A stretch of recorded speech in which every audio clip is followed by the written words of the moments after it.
Olá, sejam todos muito bem-vindos, todas muito bem-vindas a mais um programa Lesp em Pauta. O tema de hoje é saúde da mulher e para esse bate-papo tenho duas convidadas especiais. Começo agradecendo a presença então de Camila Brito, psicóloga, e também da doutora Paula Cian, médica dermatologista e autora do livro Um Burnout para Chamar de Meu. Sejam muito bem-vindas, obrigada. Obrigada, agradeço o convite. Obrigada pelo convite.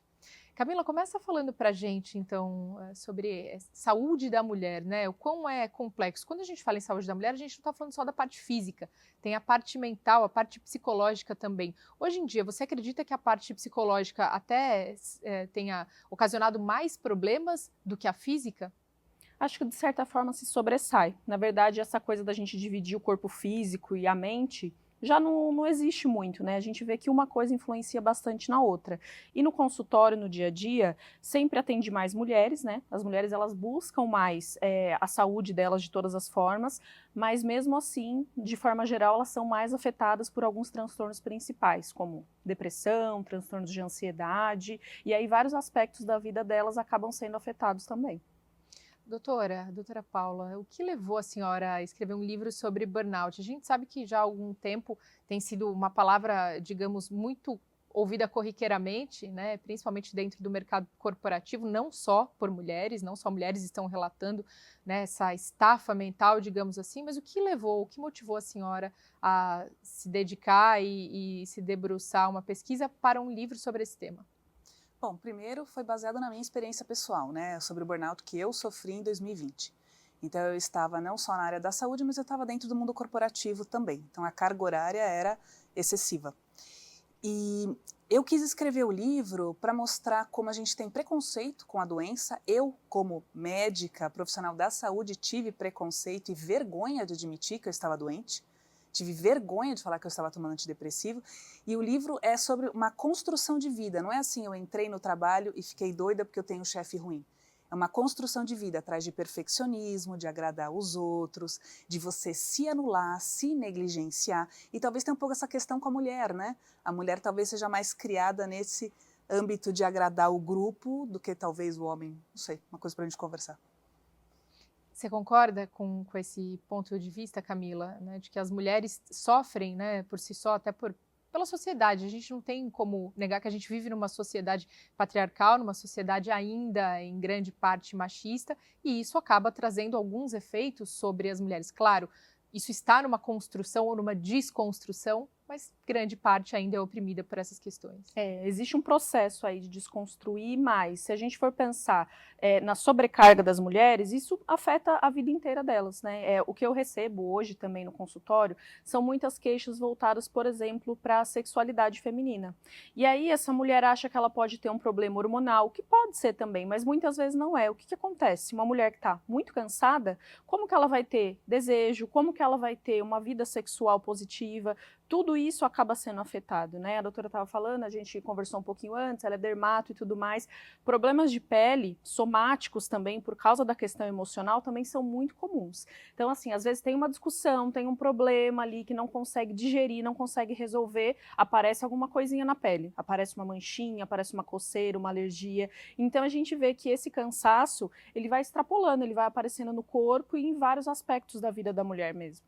Doutora, como você percebeu que talvez a senhora estivesse com burnout? Em 2020, não era ainda uma palavra tão usada ou um conceito tão amplamente massificado, né? O burnout começou a ser mais falado realmente no período da pandemia, quando as pessoas mergulharam no trabalho porque elas não tinham mais aquela vida externa, né? Então você não tem a vida interior, então você procura sempre se preencher com coisas externas. Então as pessoas trabalhavam loucamente dentro de casa, né? Não tinha um limite. E eu acho que precisa se falar realmente mais do assunto. Ainda tem muito tabu. Então, quando você tem uma doença física, você tem compaixão pelo outro. Quando você tem uma doença mental, você sofre ridicularização. Então, o termo ele tem que ser massificado. Eu acho que está na hora de falar mais abertamente sobre isso, com menos vergonha. E quais foram os principais sintomas que você sentiu, por exemplo? O médico é o pior paciente, né? Porque ele acha que tudo é minimizado. Mas insônia, palpitação, a sensação de batedeira. Eu suava muito, que é uma manifestação de estresse, né? Mas de escorrer nunca foi uma coisa que eu tive na vida. Acne, queda de cabelo, que é uma coisa muito comum para vir em consultório, está muito estressado, nossa, o cabelo está despencando, estou com acne. Então foram esses meus... Como isso afeta a mulher, né? Nossa, mulher sem cabelo, a autoestima dela vai para o chão. E, doutora, hoje no consultório realmente a senhora percebe mais mulheres relatando esse tipo de problemas vindos do trabalho também? Sim. Esse e vários outros, né? Outra coisa que eu estava comentando com ela também é que o burnout, ele tá mais popularizado agora, porque também recentemente ele se tornou uma doença do trabalho, né? Então isso fez com que as pessoas falassem mais sobre isso e é muito importante também. E o que acontece, eu tive até um caso de uma pessoa, eu vejo que o burnout é assim, apesar de todos os sintomas serem muito difíceis, se a pessoa fizer um tratamento, se cuidar, ela pode passar a enxergar a vida de uma outra forma e fazer escolhas mais conscientes e saudáveis. Então, já tive um caso, por exemplo, de uma pessoa que mudou tudo, mudou de profissão, mudou de país, porque viu que chegou num ponto, isso também é importante, foi uma pessoa que deixou chegar num ponto de estafa muito grande e que aí preferiu deixar tudo que já vivia de lado e viver uma outra vida mesmo, com a família, em outro país, enfim. Mas ter essa percepção de quando tem uma linha sendo ultrapassada é muito importante. E às vezes nisso, eu acho que as mulheres no geral são melhores, elas têm uma percepção melhor, porém, quando está nesse mundo do trabalho, às vezes isso se perde. Eu acho que quem trabalha com saúde também tem um pouquinho de problema com isso. Eu já tive problemas com ansiedade, por exemplo, e quando eu tive, eu estava na faculdade e eu não consegui identificar de primeira. Eu estudava aquilo todo dia e eu não consegui identificar que o que eu tive foi uma crise de ansiedade. Eu desconfiei de várias coisas, porque como atacava o meu estômago, eu achava que eu tinha um problema mais sério de estômago, eu fiz vários exames, até cair a minha ficha, foram alguns meses. E era uma coisa que eu estudava diariamente. Hoje, eu já consigo perceber com muita facilidade qualquer sintoma que eu tenho, mas essa aceitação demora. A gente às vezes não aceita inicialmente, mas como eu vou ser psicólogo, vou me formar em psicologia e eu tenho uma questão com ansiedade? Não pode, como assim? E isso acontece. Então, até a gente aceitar, esse processo de aceitação, ele também às vezes, ele demora, mas ele é importante pra gente. E as mulheres aceitam melhor do que os homens? Não sei responder essa pergunta, acho que vai depender muito dessa mulher, o ambiente que ela foi criada, onde que ela está naquele momento da vida dela, onde que ela está trabalhando, o que que ela está fazendo. Eu acho que, no geral, sim, as mulheres elas têm uma inteligência emocional um pouco melhor, porque desde pequenas elas têm mais conexão com algumas emoções. Então a gente sabe que é muito comum aquela coisa do menino, não, o menino não chora, não, é difícil você ouvir um homem falar assim, olha, fiquei magoado, fiquei triste com isso que você falou pra mim. O homem, geralmente, ele sente o quê? É raiva. É o que ele tem pra sentir, que é uma emoção que ele acha que ok pro homem sentir. A mulher, ela já tem um repertório emocional melhor e por isso ela consegue se perceber com mais facilidade, mas depende, assim, de cada caso. Doutora, o burnout, por exemplo, a gente consegue fazer um recorte se afeta mais homens ou mais mulheres? Afeta mais mulher. A mulher, ela tem uma jornada ainda mais pesada. Então, por mais que se diga que as coisas estão mudando, que são padrões que estão sendo quebrados, a responsabilidade familiar ainda cai muito no ombro da mulher. Se você pensar no nosso país, que é um país com grandes desigualdades econômicas, pensar que 70% das famílias são cuidadas financeiramente por mulheres, dependem dessas mulheres, então elas estão basicamente sozinhas.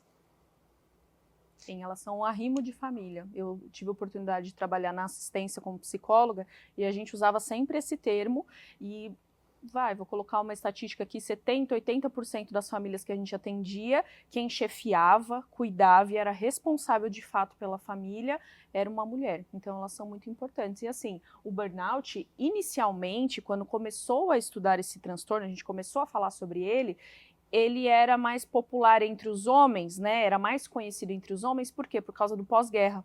Então, no pós-guerra, a gente começou a estudar alguns transtornos específicos e o burnout também foi um transtorno discutido. E hoje, ele é mais comum nas mulheres.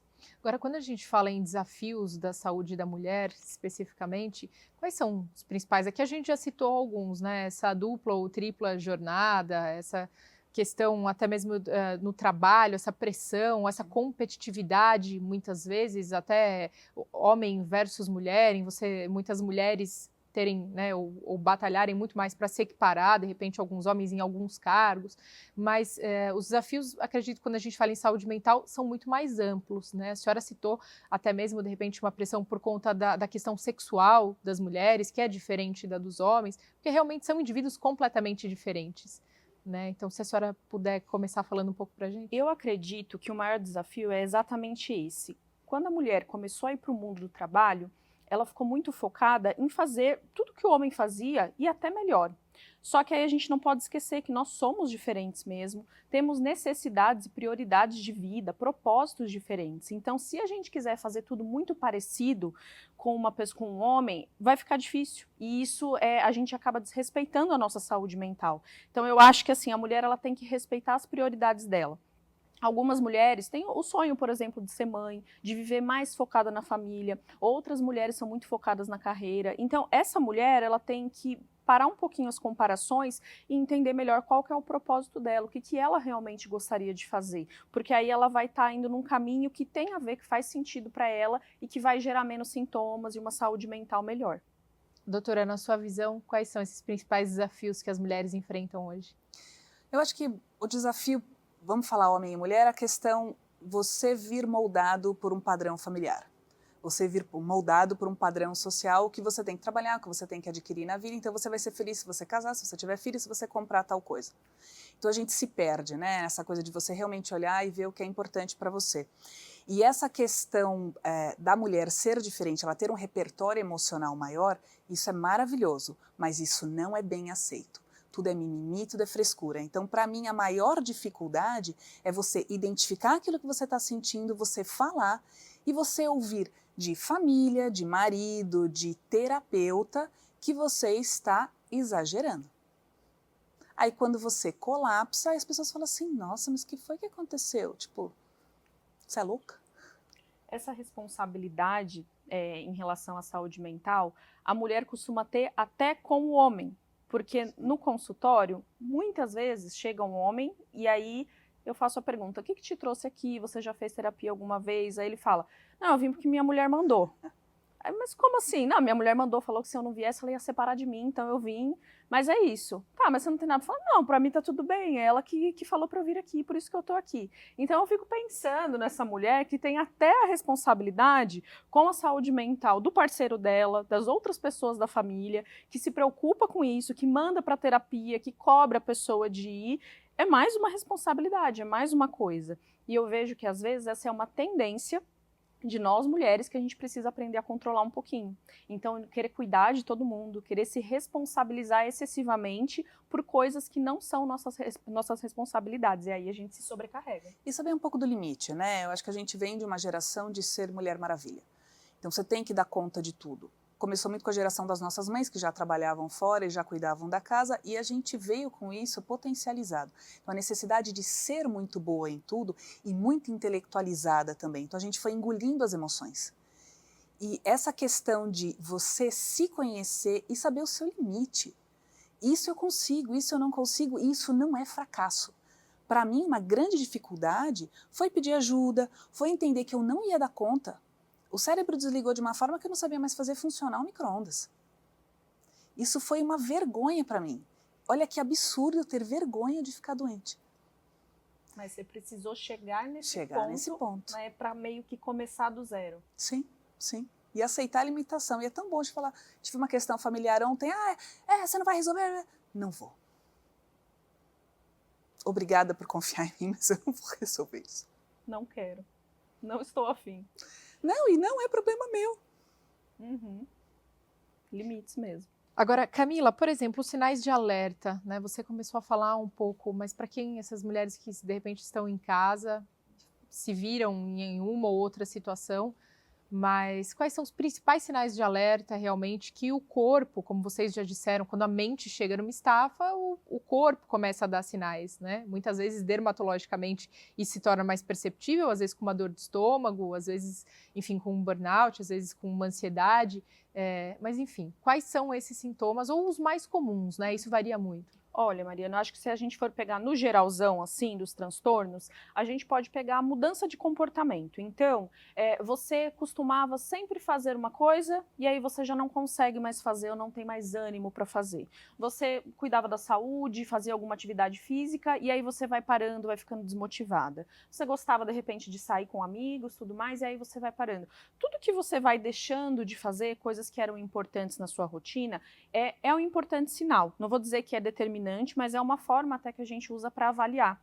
Então, quando a gente percebe que uma pessoa deixa de fazer certas coisas que antes eram importantes para ela, o que aconteceu aí? Será que foi uma decisão consciente, uma mudança de vida, ou ela está ficando tão estafada, tão cansada, ela está adoecendo, está tendo vários sintomas, não está percebendo e está mudando a rotina dela. Então, eu acho que se a gente for falar até do burnout e de outros transtornos, esse é um ponto interessante para a gente começar a se perceber. Se quem está assistindo é uma mulher que deixou de fazer algumas coisas assim, e fala, poxa, antes eu gostava tanto de fazer isso, hoje eu já não consigo mais, não tenho vontade, prefiro ficar em casa, isolada, dormindo e tudo mais, mudanças de comportamento. Preste atenção como que está o seu comportamento nos últimos meses, nos últimos anos.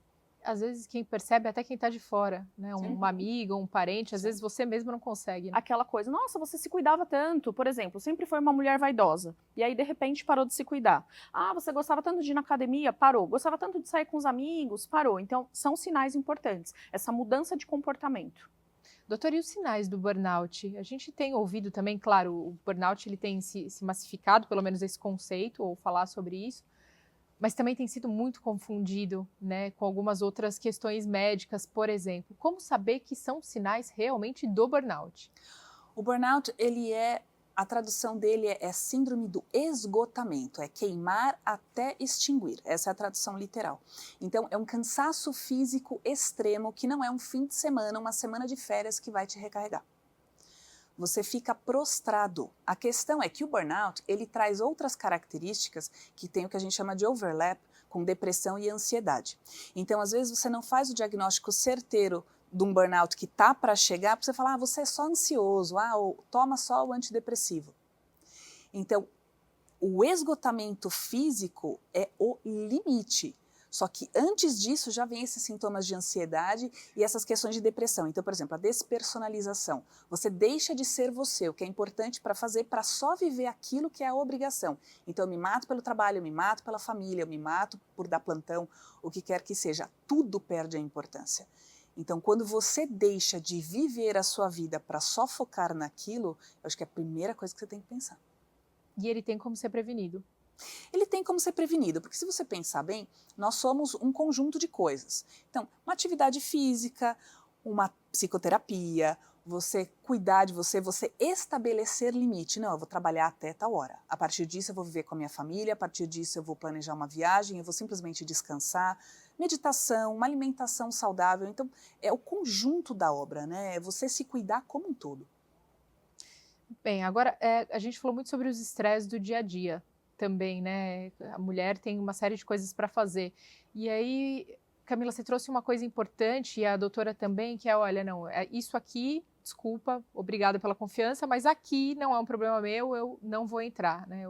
Camila trouxe, olha, às vezes até as mulheres são responsáveis até por essa saúde mental do parceiro, né? Então, quer dizer, saber o seu limite. Qual é o limite? Né? Porque as mulheres, muitas vezes, a mulher polvo, muitas vezes ela erra, ela peca por tentar realmente abraçar tudo, né? Já vi muitos casos assim, de a pessoa, ela nem conhecer onde que está o limite dela, ela não sabe. Ela vai ultrapassando sem perceber onde que está essa linha, que muitas vezes é bem tênue. E a gente tem dificuldade de falar não. E sabe que isso eu acho que até extrapola um pouco a questão da mulher, do gênero, mas vai também para a nossa cultura. O brasileiro é muito assim. Eu já percebi isso quando eu fui para viagens em outros lugares, e aí eu pedi alguma coisa, moço, você me ajuda a comprar o ticket do metrô? Não estou conseguindo. E ele falava, não, e saía. E as pessoas falavam não com uma facilidade, e eu pensava, nossa, que mal educado. E aí eu fui percebendo, eles só falam não quando eles precisam falar não. De repente ele estava atrasado, ia atrapalhar ele, e ele não pôde falar sim. E ele falou não, e ele não me explicou. Aqui a gente tem dificuldade. Se a gente fala não, ele é custoso. E é aquele não, assim, não, mas sabe que eu não posso porque eu tenho que fazer tal coisa, mas numa próxima oportunidade a gente não consegue falar um não assertivo e ficar bem com isso, a gente se sente mal. E aí eu acho que para as mulheres isso ainda é mais forte. Então, muitas vezes na terapia, nós treinamos isso com essa mulher. Esse processo, assim, ó, de aprender a falar não. Já tive casos de mulheres que falavam assim, olha, eu nem vou no shopping sozinha, porque se eu entro numa loja e o vendedor ou vendedora começa a me oferecer coisas, eu compro. Eu falei, mas como assim? Aí você não fala que você quer passar outra hora? Não, eu não consigo, eu tenho que comprar. E a pessoa vai me empurrando coisa e eu vou comprando. Então, assim, alguns casos chegam ao extremo, mas eu acho que todo mundo, na nossa cultura, a gente tem um pouco de dificuldade com esse não. E essa manifestação masculina, né, daquilo que você falou. O homem é autorizado a sentir raiva, ele tem que ser másculo. Então a mulher tem um pisar em ovos dentro dos relacionamentos também, e a gente já entra em relacionamento um pouco tóxico também. Então o homem pode manifestar a raiva dele, é uma mais autorizada a manifestar do que a mulher. E a mulher, então, quando ela vai tentar falar com jeito e vem alguém solapando, ela já para evitar o conflito. Mas se ela demonstra raiva, ela é louca. Né? Então ela fica entre essas duas questões, ou ela fica quieta, ela se anula, ou quando ela quer ter uma atitude que pode ser mais assertiva e um pouco agressiva em alguns momentos, porque todo mundo sente raiva, ela é taxada como louca. Agora, quando a gente fala de extremos, é importante a gente falar também sobre a maternidade e a gestação, que são outras duas situações que levam muito ao extremo, né? Não só hormonal, mas de sobrecarga, de novas responsabilidades. E aí vem, né, geralmente, o conceito da mulher louca, né? Meu Deus, a minha mulher engravidou, mas ela tá louca. Meu Deus, minha mulher depois teve filhos, enlouqueceu. Né? E aí falar um pouco sobre esse processo também, né? Olha, eu acho que se todos nós tivéssemos uma aula do que acontece com o corpo da mulher só hormonalmente, se a gente fosse falar só da questão dos hormônios, ninguém falaria isso, né? Esse período que a mulher passa, principalmente depois do parto, né? Ele é muito difícil, ele é muito complicado. E aí tem várias outras questões. Então, realmente, a maternidade vem mais uma sobrecarga. A mulher geralmente se envolve muito naquele período. E o que acontece? Isso é até uma questão nossa, de sobrevivência da nossa espécie. A mulher, quando ela tem o seu bebê, ela vai ficar totalmente focada nele. Isso é importante para que esse bebê sobreviva, para que ele viva bem. Depois de um período que ela começa a se desapegar. E esse período que ela fica muito focada no bebê não é muito bem compreendido pelas pessoas e acho que principalmente pelos parceiros. Então é uma coisa que eu também atendo bastante no consultório, que é homens que ficam muito assim, sem conseguir compreender esse período, se sentindo rejeitados e tudo mais, e aí vai para esse âmbito também da sexualidade feminina, essa mulher não tem mais desejo e tudo mais, mas assim, como que ela vai sentir o mesmo desejo de antes se ela tem uma nova vida totalmente dependente dela? Então são coisas que a gente precisa aprender a entender também, são processos muito importantes. A maternidade, e assim, tem esse período que é mais difícil, tem o puerpério, mas é para toda a vida. Doutora. Esse padrão feminino que é interessante, né? Para ela ser uma boa mãe, ela tem que ficar totalmente responsável e cuidar do filho e focar naquilo. Você não se arruma mais? Você está relaxada? Escuta, essa unha aí para fazer, você é porca? A louça tá lá para lavar, você não vai cuidar disso? Escuta, o seu marido tem desejo sexual, e aí? Essa separação de papéis dentro de uma mesma pessoa não é bem aceita. Então, quando você vem com essa carga de cobrança, a mulher, ela se cobra também, ela também se sente mal por não conseguir desempenhar exemplarmente tudo. Né? É uma cobrança muito geral. E ela não aceita, não, tô cansada, não vou lavar louça. Quer lavar, vai lá, tá incomodada, a louça tá ali para todo mundo, pode contribuir. Não precisa trazer fralda não, mas para ali, lava a louça, faz a comida, passa uma vassoura em casa, que também é um ótimo presente. Então a gente não tem muito essa cooperação. Eu ainda acho que a cobrança em cima da mulher pela perfeição existe e é muito, muito comum. Agora, ainda nessa parte da maternidade e gestação, né? Tem alguns... O que você mais poderia compartilhar com a gente, Camila, que você vê de dificuldade que essas mulheres enfrentam, de saúde emocional mesmo, de coisas que de repente podem aflorar nessa época dentro de algumas mulheres? Primeiramente, a gente tem um risco claro da depressão pós-parto. Né? Tem uma alteração hormonal significativa aí, então a gente tem nos primeiros dias depois do parto aquele baby blues, que a gente fala que é uma tristeza, que a mulher pode sentir uma certa angústia, ok, passado isso, se continuarem os sintomas, a mulher tem que observar porque pode se transformar numa depressão pós-parto. E aí, além disso, nós temos outros transtornos que também podem acontecer logo ali depois do parto. Transtorno do estresse pós-traumático, que é quando a mulher passa, por exemplo, por um parto muito difícil. Pode ser uma experiência traumática para ela. E aí ela pode começar a reviver essa experiência, começar a ter pesadelos, enfim, é um transtorno também que tem sido cada vez mais comum. E aí depois disso, essa fase do puerpério, ela é bem difícil, então é importante a mulher ficar bem atenta na saúde mental dela. Eu acho que é super indicado nesse momento uma terapia, quando ela estiver melhor, quando ela estiver saindo de casa e tudo mais, estiver mais adaptada, e ela fazer uma terapia e fazer um acompanhamento para ver como que ela tá, porque ela vai estar tão focada nesse bebê, tão focada em tudo que ela tá passando nessa nova vida, nessa nova mulher que nasce junto com o bebê, que às vezes ela não consegue se perceber com tanta facilidade. Então ter um profissional junto com ela ali, de olho, eu acho que é bem importante. Doutora, e no mercado de trabalho, né? Quando a mulher vira mãe ou ela está vivendo uma gestação e mesmo assim ela continua com a carga e a cobrança do mercado de trabalho. Sim. Poxa vida, essa tá com um filho pequeno, toda hora sai para levar no hospital. Ó, o filho tá doente de novo. Então são comentários muito comuns. Eu não tive filho, então eu não sofri essa cobrança, mas eu via o preconceito com mulheres que tinham filhos. E a ponto de não contrata mulher jovem porque vai engravidar.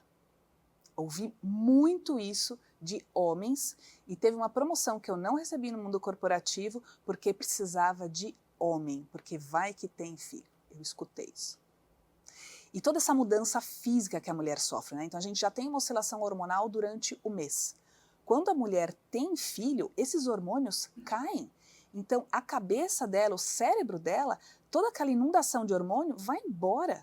Então, o ânimo, o que trazia um pouco de energia para ela, vai embora também. E ela fica com o seio em carne viva, ela está com uma cicatriz de cesárea ou de um parto, ela não dorme à noite. Essa privação de sono também debilita muito o estado físico e mental da pessoa. E aí, como que o mercado de trabalho tem absorvido todas essas questões da saúde da mulher?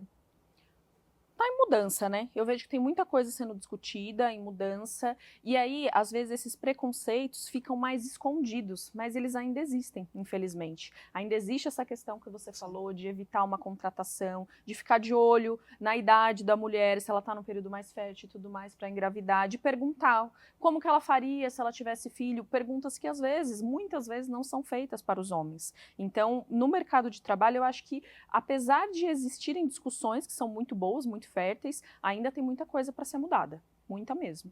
No mercado também de trabalho, no mercado corporativo, mas aí da área da saúde especificamente, né, no meio médico, como isso é visto? Em tese a gente imagina que fosse visto com mais normalidade, né? Mas nem sempre, né, doutora? É lindo o ditado, casa de ferreiro, espeto de pau, né? Então vamos falar, por exemplo, grupo de anestesista. Então, eles têm que ter um grupo de pessoas que estão à disposição para alguns hospitais para dar plantão noturno, feriado, o que quer que seja, quando aparecem cirurgias de emergência. Já vi grupos fechados para mulheres. Atual, de 2 anos para cá. Então, isso sim existe. Muito bem, com essas reflexões, então, a gente vai fazer uma pequena pausa, super rápida, aqui no Alesp em Pauta. Vamos para um rápido intervalo, daqui a pouquinho a gente volta.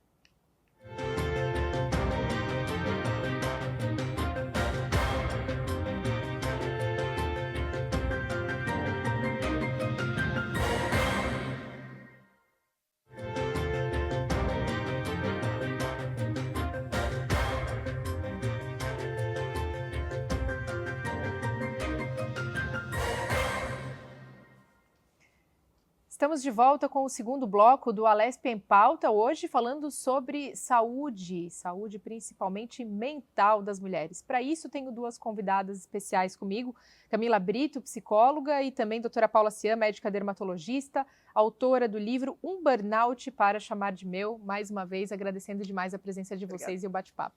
Obrigada.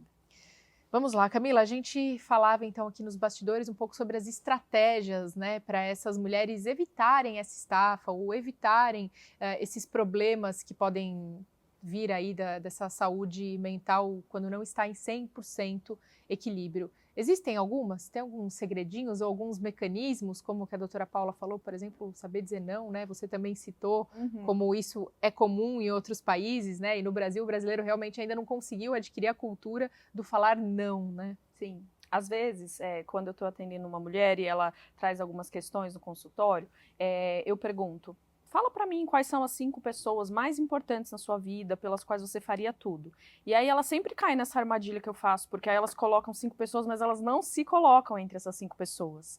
E aí eu pergunto, são essas 5 mesmo? Não tem mais ninguém? Não, não tem. Tem certeza? Você não esqueceu de ninguém? Não, elas sempre caem nessa armadilha que eu faço. E aí quando eu falo, nossa, você não colocou você, né? Aí elas ficam com aquela cara pensando um pouco. Então eu acho que é sempre lembrar dessa brincadeira, assim. Não esquece de você. Você está esquecendo de você em algum ponto.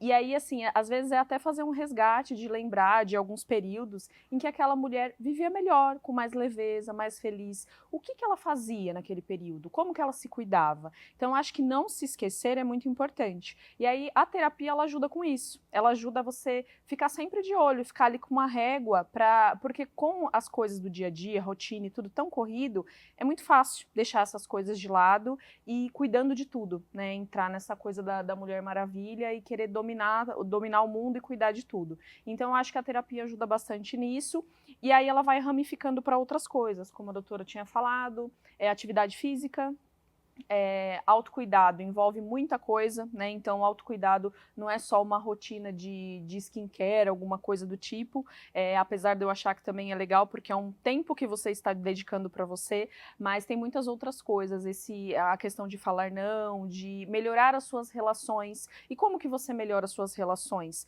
Escolhendo também, sendo mais seletiva às vezes, porque em alguns momentos a gente se rodeia de pessoas que não são legais pra gente e fica mantendo isso como se fosse também uma obrigação consertar aquelas pessoas. Então, para de consertar os outros. Tenta se consertar e se melhorar para você viver bem. Eu acho que é um caminho assim que dá para cuidar melhor da saúde mental. Doutora. E eu entender que o falar não é ser egoísta. O falar não é se respeitar. É realmente saber os seus limites. Não adianta só você ser resiliente. Eu aguento cada vez mais. Não, qual é o meu limite? O que é importante para mim? Então, atividade física não é só para ficar sarada. Passar um skincare não é futilidade. Você ir ao médico, ao ginecologista, pelo menos uma vez por ano, é necessário. E você se ouvir. Então, não tá legal, eu tô me sentindo mal, eu tô irritada. Eu vou fazer com raiva ou eu vou falar um nãozinho de vez em quando? Então, se autorizar a se preservar não é ser egoísta nem grosseira. E aí, voltando um passo atrás, então, no primeiro bloco, a gente volta na maternidade. Quando a mulher é mãe, isso tudo fica mais difícil, Camila? Fica porque a maternidade é um papel muito forte, né, na vida da mulher. Então, às vezes, ele acaba meio que dominando os outros papéis. Por isso que eu acho que é importante isso, não se esquecer.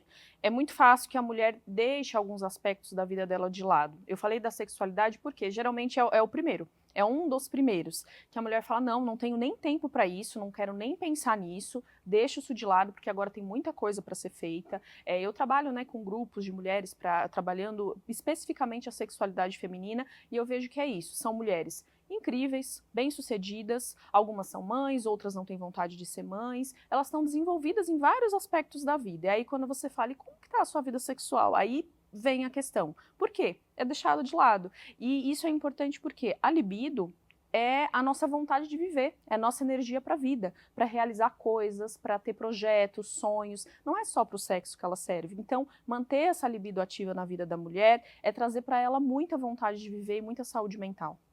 Aí, quando a gente fala em terapia, é importante também, né? Só que ainda é um tabu entre as mulheres, doutora Paula? Ainda é um tabu. Ainda é uma vergonha falar que faz terapia, mais vergonha ainda dizer que está triste, que está brava, que está furiosa e que precisa de terapia. E essa questão da sexualidade, o que eu tenho visto muito, as mulheres elas vão procurar direto reposição hormonal. Então, eu preciso, minha testosterona estava baixa. Eu falei, mas está tudo bem na tua vida? Você está feliz com o que você está vivendo? Né? Por que você não procura terapia antes de tomar testosterona, por exemplo? Então, é uma vergonha por quê? Primeiro, você tem que arranjar um tempo para você, e é um tempo toda semana. Imagina, se eu vou no médico a cada 3 meses, ele me dá uma prescrição, eu tomo testosterona, pronto, eu estou resolvida por 3 meses. Eu não tenho tempo para parar. Por que você não tem tempo para parar? Você tem tempo para o outro, você não tem tempo para você. Falou, essa equiparação com o homem, né? Então, assim, a testosterona é um hormônio principalmente masculino. Então, a mulher simplesmente vai lá, toma esse hormônio e acha que resolve. Muitas vezes não resolve. Já tive muitos casos assim, a mulher tomar achando que pronto ia resolver a questão do desejo, da libido, mas a gente sabe que não é só isso. Tem uma questão da fantasia, de se sentir à vontade, que também é importante. Então, só a questão hormonal às vezes pode não resolver. E muitas vezes não é a questão hormonal que tem que ser mexida. Na maior parte das vezes está aqui, está na mente, assim, é uma questão que tem que ser alterada, uma questão que tem que ser trabalhada, não só para mulheres, para homens também. Então, se é uma questão que a gente vê que é muito mais psicológica, tem muito mais a ver com a nossa mente, por que a gente já vai procurar uma solução física com hormônios e tudo mais? Então, acho que isso é para se pensar também. E quando a gente fala em psicoterapia, por exemplo, qual é a diferença entre uma terapia comum, convencional e uma psicoterapia? Olha, dentro da psicologia, nós temos algumas abordagens que a mulher pode escolher. A minha abordagem, por exemplo, na qual eu sou especialista, é a TCC, é a terapia cognitivo-comportamental. Nela, a gente trabalha muito emoção, essa ligação que tem emoções, pensamentos e comportamentos. Então, a gente vai conversar bastante com essa mulher, entender bastante como que ela está funcionando ali, quais são os padrões de funcionamento dela, e aí ela pode ir transformando tudo que ela desejar. Tem outras abordagens também, e eu acho que é legal a pessoa ir procurando e testando e ver o que ela mais se identifica. Nós temos a psicanálise, a abordagem humanista, enfim, uma série de abordagens. E a TCC ela é interessante porque ela tem muita evidência científica, né? E ela também tem uma abordagem um pouco mais prática que resolve essas questões que a mulher está vivendo ali no momento. Então, ela pode procurar, dar uma pesquisada nos profissionais e ver com o que ela se identifica mais. Agora, é importante, toda mulher, aliás, todo ser humano, não só mulher, né? Todo homem traz também uma série de traumas do passado e o quanto isso reflete no hoje, nos comportamentos, coisas que muitas vezes a gente nem percebe. Se a gente não fizer a terapia, a gente não vai conseguir saber, a gente não vai conseguir ligar, fazer a ligação de uma coisa de lá de trás com hoje e com amanhã, né? Qual é a importância de trabalhar esses traumas também para evitar ter um problema na saúde mental? A questão da autonegligência é isso, né? Você não olhar para o que está te incomodando. Então, todo mundo traz bagagem, todo mundo traz um trauma. A partir do momento que você vê os ciclos estão se repetindo, eu caí no mesmo buraco mais de uma vez, eu me relaciono com o mesmo tipo de narcisista mais de uma vez, eu caio em golpe mais de uma vez. Você precisa ficar atento a essas repetições de padrão. E a partir disso, você se observar, aceitar que você está vivendo aquilo, que tem alguma coisa que precisa ser olhado. Porque às vezes você fica com vergonha e fala, não, eu vou fingir que não está, o monstro não está lá, ele vem me comer à noite, mas eu vou fingir que ele não está lá. Vai te morder do mesmo jeito. Então, evitar esses padrões de repetição, porque é um sofrimento que fica contínuo. Então, o budismo fala muito da roda de samsara, né? Se você não cria consciência do que você está fazendo, você não sai desse ciclo de repetição, que eles dizem de encarnação e reencarnação. Então, você não aprendeu nessa vida, não tem problema, na próxima você volta e vai passar pelas mesmas coisas. Vamos aprender nessa. A próxima a gente aprende outras. Agora, doutora, no primeiro bloco a senhora falou, por exemplo, sobre essa dificuldade das pessoas aceitarem, principalmente das mulheres muitas vezes, aceitarem que elas estão com um problema, como o burnout, por exemplo, quando é um profissional da área da saúde, as duas também compartilharam, né, esse relato, é pior ainda. Qual a importância de que as mulheres aceitem pedir ajuda? No primeiro sinal, às vezes você não precisa esperar numa situação tão aguda como um burnout ou como uma crise de ansiedade, como uma crise de pânico, por exemplo, para você levantar a mão e falar, olha, eu preciso de ajuda, preciso buscar uma terapia. Eu acho que tem dois fatores muito importantes. Primeiro, depende de qual ambiente você cresceu. Se você cresceu num ambiente de codependência, onde você tinha que resolver o problema de todo mundo, você pede ajuda, mas você era o muro de arrimo. Então, essas pessoas que são mais próximas e mais queridas por você e para você, não estão preparadas para te ajudar. Isso aconteceu comigo. De eu escutar, eu estava num relacionamento, escutar assim, escuta, você não vai fazer almoço? Como você é egoísta, você sabe que eu gosto de almoçar cedo e você não faz nada. E a questão do saber pedir ajuda, porque às vezes ela cresceu tendo que resolver tudo, ela não sabe pedir ajuda. E às vezes tem a vergonha de falar que está com um problema. Então, o sentir, eu estou me sentindo mal, tem algo errado, conversa com alguém. Conversa, independente do resultado, se abra de alguma forma, porque isso também é uma forma de você ventilar e não ficar só guardando para não potencializar. Né? Camila. É isso. A gente entra um pouco na questão da autoestima, né? Eu sempre falo isso para as minhas pacientes. Às vezes elas trazem algumas queixas de poxa, uma insatisfação com o corpo, uma insatisfação na carreira, uma insatisfação nessa criação dos filhos. A gente cai nessa questão do perfeccionismo, elas sempre sendo muito exigidas e tudo mais. E aí essa mulher, ela fica sempre se colocando para baixo. E uma coisa que eu falo é, proteja a sua autoestima. Acho muito importante esse poder da conversa. Você conversar, você poder dividir aquilo, aquela dificuldade com alguém. Porém, veja bem com quem você vai conversar. Acho que o mais adequado, um profissional, né, que você sabe que é um bom profissional, e em segundo lugar, pessoas que você sabe pelo histórico que são pessoas que querem te ajudar e que estão ali para te acolher mesmo. Não abra as suas questões para pessoas que vão usar isso depois contra você. Proteja a sua autoestima. Não fica se queixando para todo mundo desses problemas. Tem um lugar certo e adequado para você fazer isso, que é a terapia, ou também com uma pessoa que realmente você percebe pelo histórico que é confiável. Assim você protege a sua autoestima, porque infelizmente você citou a questão do narcisista, por exemplo. Se você se abre com um narcisista, na primeira oportunidade ele vai usar contra você. Então proteja a sua autoestima também. Eu lembro da Débora Seco uma vez, ela foi chamada a atenção, eu não lembro quem foi, porque ela dava entrevista, ela contava da vida íntima para os repórteres, e os repórteres obviamente acabavam usando isso para publicar. E aí alguém falou para ela, então, a sua vida você conta na terapia. Ela aprendeu bem. É isso mesmo. Tudo bem.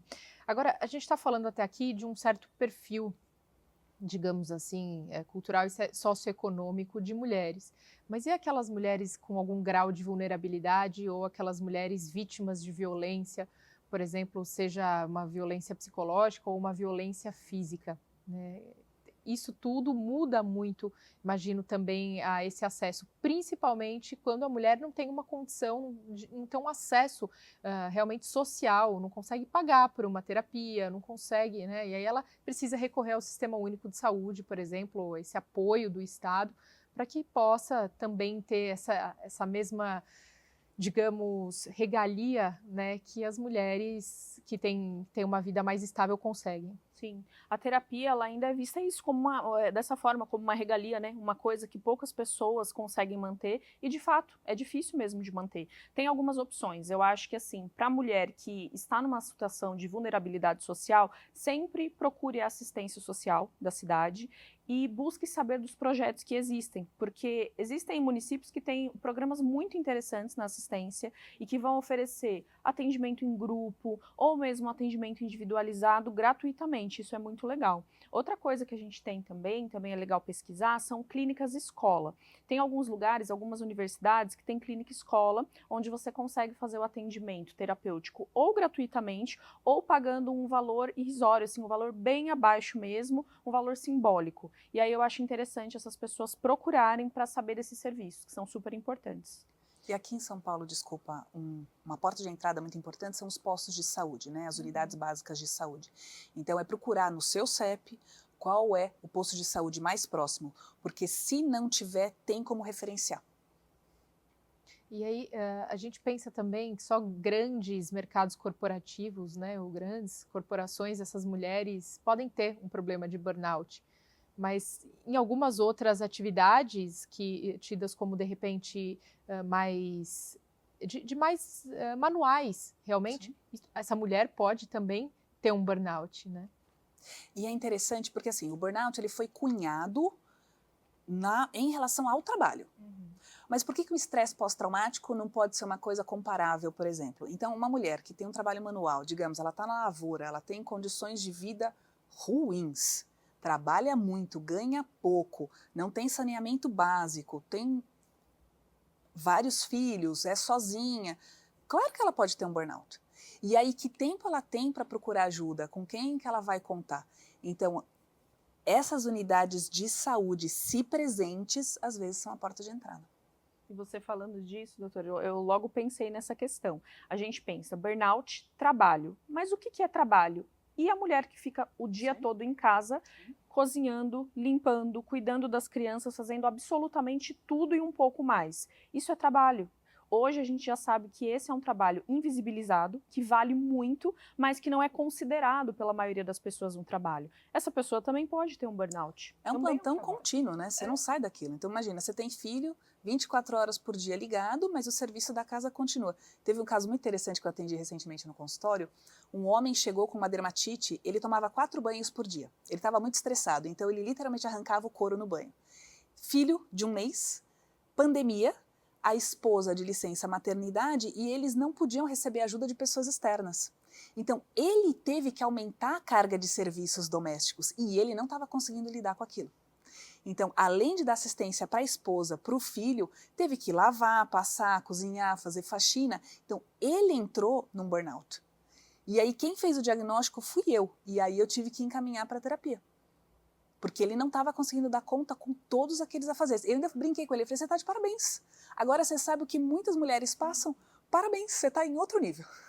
Você teve uma percepção única, né? Porque muitos homens não chegam a passar por isso, mas essa percepção que ele teve e que com certeza vai ajudar ele a entender melhor a esposa. Sim, com certeza. As necessidades da esposa e do filho, né? Uhum. E também tem os casos onde os próprios sintomas dermatológicos trazem ou alertam para algum problema mental? Vamos falar que a pele já é o maior órgão do corpo. Então, ele externaliza muitos sintomas. Então, vamos falar de queda de cabelo, psoríase, caspa, acne, unhas quebradiças, vamos falar de coceiras, alergias. Então, tudo isso é muito comum. Às vezes você perde sobrancelha, você perde cílio. O que está acontecendo? O que está acontecendo na vida? Não estou dormindo direito, estou estressado, o que mudou? Isso é muito comum.